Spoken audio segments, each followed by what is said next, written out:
अस्सलाम वालेकुम दोस्तों आज मैं एक ऐसी गलती के ऊपर बात करने जा रहा हूं जो तकरीबन सभी यूट्यूबर्स करते हैं। मसलन कुछ बड़े यूट्यूबर जिनके लाख 1.5 लाख सब्सक्राइबर होते हैं वो भी इस गलती में आ जाते हैं और वो उनकी सोच ये होती है कि ये जो हम कर रहे हैं ये बिल्कुल ठीक है। वो क्या गलती है जो सब लोग कर रहे होते हैं जिनकी वजह से उनका चैनल डिमोनेटाइज भी हो जाता है और कुछ लोगों का तो टर्मिनेट भी हो जाता है। मैं इस वीडियो में सब कुछ तफसील से बताऊंगा। मैं हूं अब्दुल गयूम घुमन, आप देख रहे हैं यूट्यूब चैनल घुमन अकेडमी।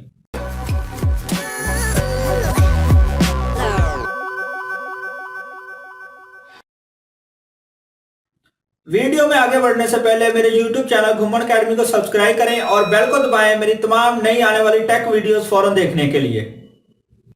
दोस्तों ये तो आपको पता है कि YouTube वक्फे वक्फे से अपनी टर्म एंड कंडीशन में जो है ना वो चेंजिंग करता रहता है। वो कभी कोई चीज ले आता है, कभी कोई चीज कभी सख्ती कर देता है, कहीं पे कोई नई रिक्वायरमेंट डाल देता है। तो जब ये चीजें आती हैं लोग ये समझते हैं कि अब आज आई है तो जो उनकी पुरानी वीडियोस उनके चैनल के ऊपर पड़ी हुई है ये उनके ऊपर इंप्लीमेंट नहीं होगी, बल्कि वो आने वाली जो वीडियोस हम लगा रहे हैं उनके ऊपर इंप्लीमेंट होगी।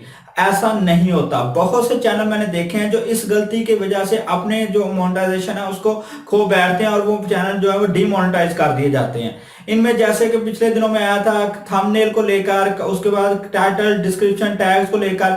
आमतौर पर लोगों ने क्या किया होता है कि डिस्क्रिप्शन के अंदर बहुत सारे टैग्स लिखे होते हैं। भाई डिस्क्रिप्शन जो है वो टाइटल लिखने के लिए नहीं है, टैग्स लिखने के लिए नहीं है। उसके अंदर आप हैशटैग यूज कर सकते हैं, मैक्सिमम 16 हैशटैग यूज कर सकते हैं, लेकिन आप नॉर्मल टैग नहीं, वहां पे आप लॉन्ग डिस्क्रिप्शन लिखें, यानी वीडियो के मतलब थोड़ी तफसील लिखें वहां पर। असल में वो इसलिए डिस्क्रिप्शन होती है, टैग्स का अलग से बॉक्स यूट्यूब ने दिया हुआ है, आप वहां पे टैग डालें।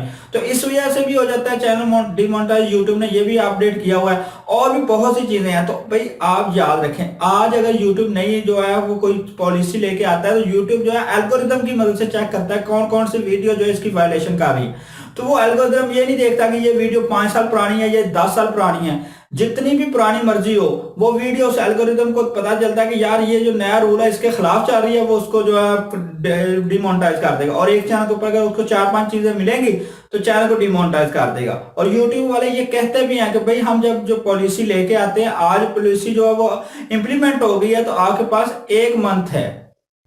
तो पॉलिसी जैसी ही आती है तो उसके 1 मंथ के अंदर अंदर आपको ये अपने कहा जाता है कि अपने चैनल के ऊपर पुरानी वीडियोस जो है वो उनको भी रिमूव कर दें, यानी कि जो उस पॉलिसी की वायलेशन कर रही हैं और जो आपके चैनल के ऊपर और चीजें जो उस नई पॉलिसी की या टर्म ऑफ यूजेस की वायलेशन कर रही हैं उन सबको हटा दें।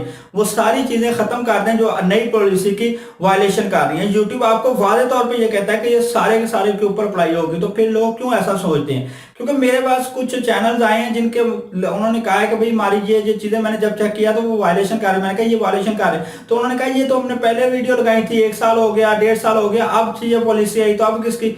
तो मैंने इसलिए सोचा कि आपके साथ भी ये बात शेयर कर दूं कि आप भी अगर ये सोच रहे हैं कि नई पॉलिसी जो है पुरानी वीडियोस के ऊपर इंप्लीमेंट नहीं होती तो ये गलत बात है। आपने जैसे ही कोई नई पॉलिसी आनी है आपने चेक करना है कि आपके चैनल में कोई भी चीज उस पॉलिसी की वायलेशन तो नहीं कर रही। अगर कर रही है तो वो चीज को खत्म करें। अगर आपको मेरी ये वीडियो अच्छी लगी है तो इसको लाइक और शेयर करें, और अगर आपके ज़हन में कोई भी सवाल हो तो नीचे कमेंट्स के अंदर लिखें। मिलते हैं नेक्स्ट वीडियो के साथ, तब तक के लिए अल्लाह हाफिज।